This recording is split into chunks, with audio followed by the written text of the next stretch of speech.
Il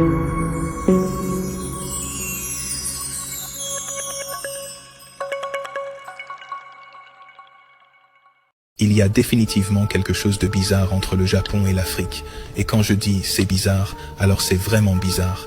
Il est connu de tous qu'il n'existe aucun document attestant un quelconque contact historique entre le Japon et l'Afrique, et que la langue japonaise est en elle-même une anomalie linguistique, car impossible de la lier au grand groupe de langues vivantes ou de tracer ses origines. Pourtant, un ancien royaume africain partage non seulement le même nom avec la capitale de l'Empire du Japon, mais partage également plusieurs mots avec le japonais. Et c'est pas encore le plus bizarre, car il partage aussi les couleurs du drapeau, c'est-à-dire le blanc et rouge. Cet ancien royaume n'est nul d'autre que le royaume du Bénin.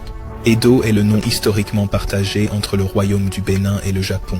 La ville d'Edo, située en Afrique de l'Ouest, précisément au Nigeria et dominée par la tribu Edo, est aujourd'hui connue sous le nom de Benin City, et la version japonaise d'Edo est aujourd'hui connue sous le nom de Tokyo.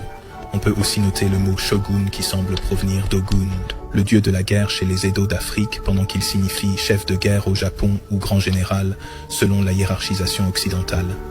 D'autres mots similaires en Edo sont Akogun et Balogun, qui signifient chef de guerre, tout comme shogun.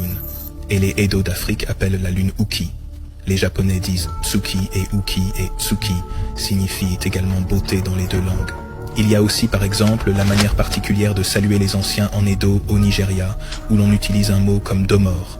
Les Japonais utilisent également un mot similaire pour saluer.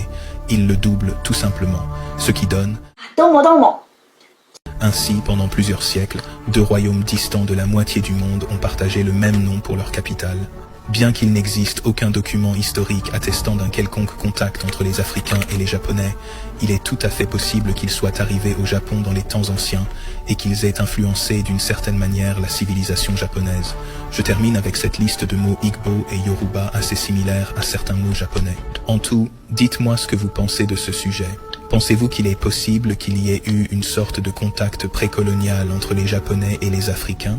Si c'est le cas, n'hésitez pas à me laisser quelques détails sur la façon dont vous pensez que cela s'est produit ou pourquoi vous pensez que cela s'est produit. Ça ferait une très bonne discussion dans la section des commentaires. Et n'oubliez pas d'aimer, de partager pour soutenir nos recherches.